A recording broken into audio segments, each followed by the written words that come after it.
সাহা। আমি এর আগের দিনকে ট্রেডিশনাল অ্যান্ড নন ট্রেডিশনাল নিয়ে আমি ভিডিও করেছিলাম, ট্রেডিশনাল কাকে বলে, নন ট্রেডিশনাল কাকে বলে। তো ওইটাতে একটু সাউন্ড একটু মানে স্পষ্ট হয়নি, তো ফ্যান চলছিল, তো আজকে ফ্যান বন্ধ করে ভিডিও করছি, তো আপনাদের কোনো অসুবিধা হবে না। তো আমি আরেকবার ডিটেল মানে বেসিকটা আমি বলে দিচ্ছি, ঠিক আছে। ট্রেডিশনাল মানে হলো যেটা যুগ যুগ ধরে হয়ে আসছে, ঠিক আছে। মানে টুল, মানে একটা জিনিস মাথায় রাখবে, টুল ধরো এ হচ্ছে মেশিনের টুল, ঠিক আছে। লেদ মেশিন আছে, এটা লেদ মেশিন আমার হাতটা, এটা হচ্ছে টুল। আর এটা হচ্ছে সরি আমি ভুল বললাম, এটা হলো লেদ মেশিন এবং এটা হচ্ছে ওয়ার্ক পিস, ঠিক আছে। আর এটা হলো টুল, মানে টুলের সাথে একটা যে ওয়ার্ক পিসের যে একটা সব মানে টাচ করছে, দিয়ে তারপর যে কাটিং করছে, এটা কিন্তু নন ট্রেডিশনালের ক্ষেত্রে হয় না। নন ট্রেডিশনালে কি হয়, যেমন এই যে ultrasonic machine process, EDM, EDM, ঠিক আছে, এইগুলো হয়। তো আজকে আমি আলোচনা করবো নন ট্রেডিশনালের যে একটা machining process, ultrasonic machining process. এটা কিন্তু আগে আগে ছিল না, এটা বর্তমানে এখন এটাতে আরো প্রিসিশন এবং আরো মানে উন্নত মানের একটা মেশিন, ঠিক আছে। এটা পার্টসগুলো সম্পর্কে এটা বলে দিই। এটা হলো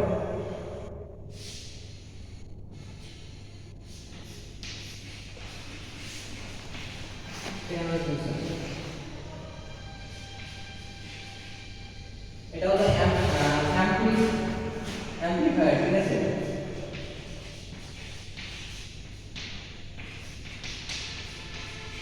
আমি একটা একটা করে পার্টস বলবো, মানে একটা একটা করে ডিটেইলসে আলোচনা করব, ঠিক আছে। কারণ সবগুলোই বললে পরে হয়তো বুঝতে অসুবিধা হবে। তো প্রথমে আমরা এখানে কারেন্টটা দিচ্ছি, ঠিক আছে। আমাদের অ্যাম্প্লিফায়ারের কাজ কি? অ্যাম্প্লিফায়ারের কাজ হলো আমাদের যে বাড়ির যে ডোমেস্টিক ইলেকট্রিক যে ফ্রিকোয়েন্সি থাকে না, সেটা হলো 50 থেকে 60 হার্টজ। এটা ধরো 50 থেকে 60 হার্জ, 3 হার্জ, ঠিক আছে। তো এইটা কনভার্ট করছে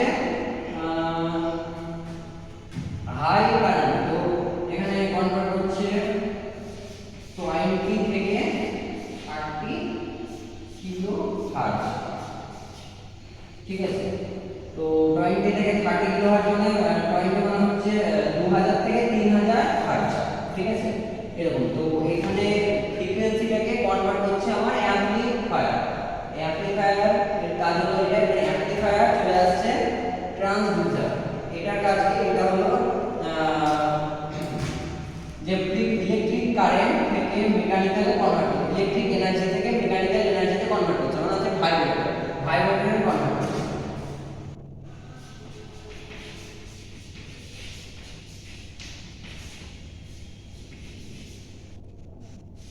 ইলেকট্রিক এনার্জি কনভার্ট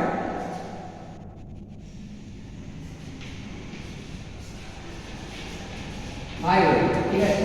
ইলেকট্রিক এনার্জিটা কনভার্ট করতে ভাইব্রেটর, এটা হলো ট্রান্সফারের কাজ, ঠিক আছে। এবার এটা হচ্ছে সাপোর্ট, মানে এটার সাথে এটা কানেক্ট থাকছে, এই জন্য এটা বলছে সাপোর্ট, ঠিক আছে। এটা হলো কি, এটা নিচে থেকে ফিড দিচ্ছে। একটা যদি যখন ভাইব্রেশন হয় তখন কি হয়, যখন এটা কাঁপে, অনবরত এটা কাঁপতে থাকে, ঠিক আছে। তো এটা যখন কাঁপবে তখন এটা ফিড দিচ্ছে, ঠিক আছে। আর এটা হলো টুল।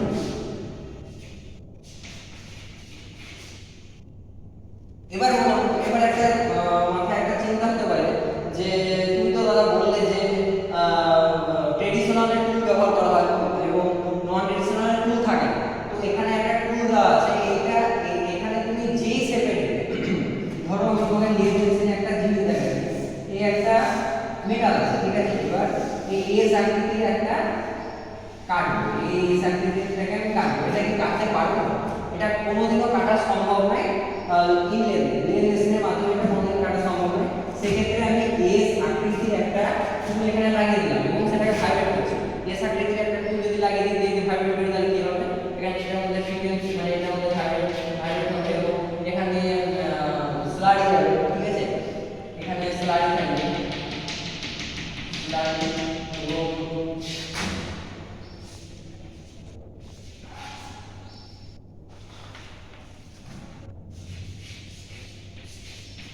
স্লাইডের কাজ এবার স্লাইডার থাকে, ঠিক আছে। এরপরে স্লাইডের মধ্যে কি থাকে? স্লাইডের মধ্যে থাকে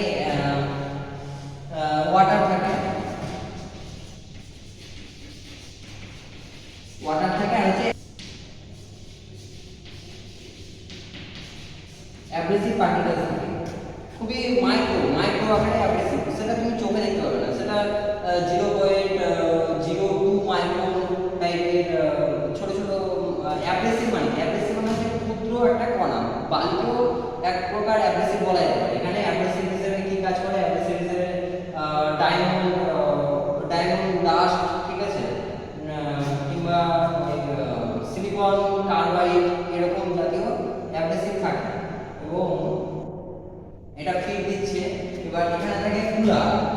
এখানে যখন ভাইব্রেট সৃষ্টি হচ্ছে না এই ওয়ার্কপিস আর টুলের এখানে, তখন এখানে প্রচন্ড পরিমাণে একটা হিট সৃষ্টি হয়, ঠিক আছে। এই হিটের মাধ্যমে এটাকে কেটে দেয়, ঠিক আছে। তো যেহেতু হিট সৃষ্টি হচ্ছে সেহেতু এখানে একটা কুলার থাকে, তো মানে এটা ঠান্ডা করে যে স্লারিটা এদিকে আসছে, স্লারিটা তোমার এখানে আসছে, ঠিক আছে। স্লারিটা এখানে আছে জমা হচ্ছে ট্যাঙ্কের মধ্যে, ট্যাঙ্কের মধ্যে স্লাইডে জমা থাকে, ট্যাঙ্কের সাহায্যে ডিরেকশন থাকে এদিকে, ঠিক আছে। স্লাইডে এদিকে যায় এবং পাম্পের সাহায্যে পাম্প কি করছে স্লাইডটাকে এদিকে নিয়ে কুলারে দিচ্ছে, কুলারে যখন যাচ্ছে তখন স্লাইডটা আমাদের ঠান্ডা হয়ে যাচ্ছে। স্লারি বাংলা কথা হলো কাদা জল, ঠিক আছে। কাদা জলকে স্লারি বলে। কাদা জল কেন বলছে, কারণ সেখানে ডায়মন্ড ডাস্ট এবং ওয়াটার যে মিক্সচার হচ্ছে সেখানে একটা কাদা জলের মধ্যে দেখতে হচ্ছে, তো সেটা কুলারে যাচ্ছে এবং কুলার থেকে যাচ্ছে নজেলের মাধ্যমে, এটা বলছে নজেল, ঠিক আছে।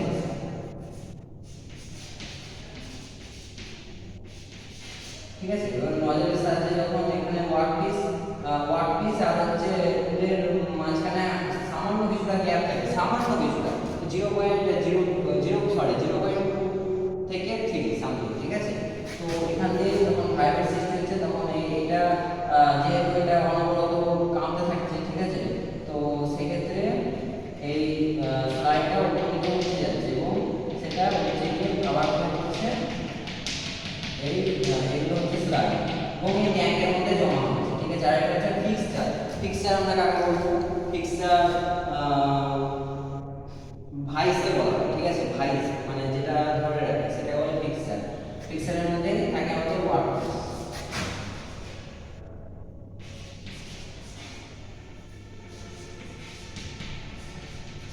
ওয়ার্কপিস, আর এটা হলো স্লাগ, এটা হলো স্লাগ, ঠিক আছে। এবার আমি একটা কথা বলি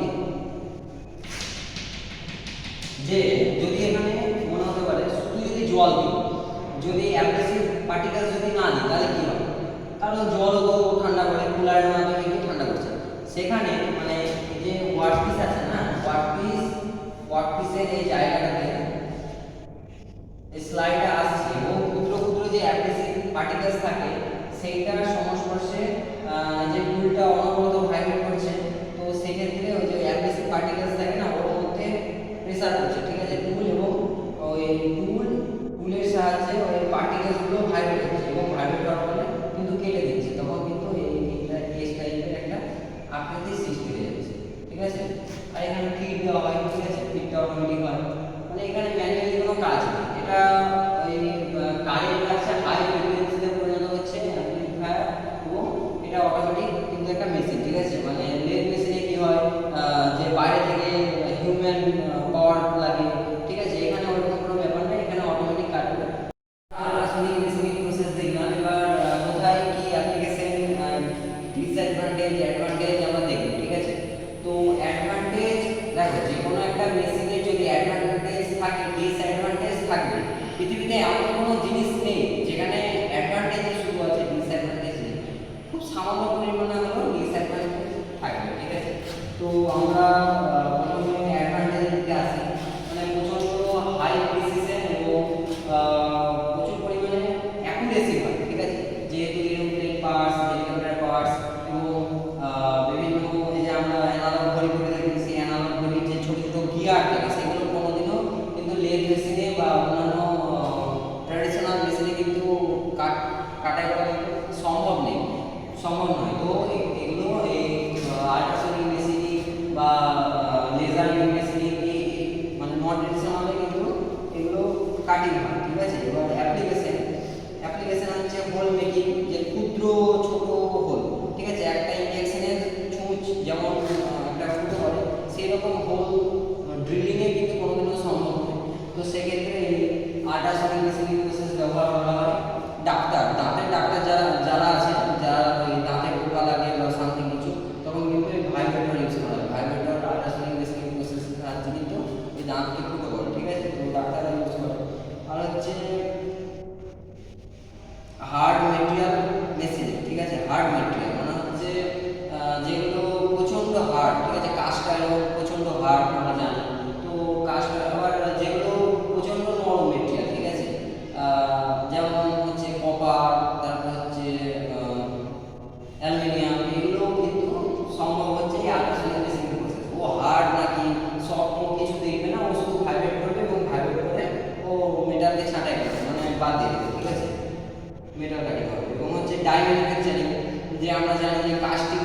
যে ডাই ব্যবহার করা হয়, ঠিক আছে, সরি ফোজিং করার জন্য যে ডাই ব্যবহার করা হয়, সরি বলে দিয়েছিলাম, ঠিক আছে। ফোজিং যখন করা হয় তখন দুটো ডাই লাগে, একটা হচ্ছে ফিক্সড ডাই আর একটা হচ্ছে মানে উপর থেকে যে ডাইটা ইউজ করে, ঠিক আছে।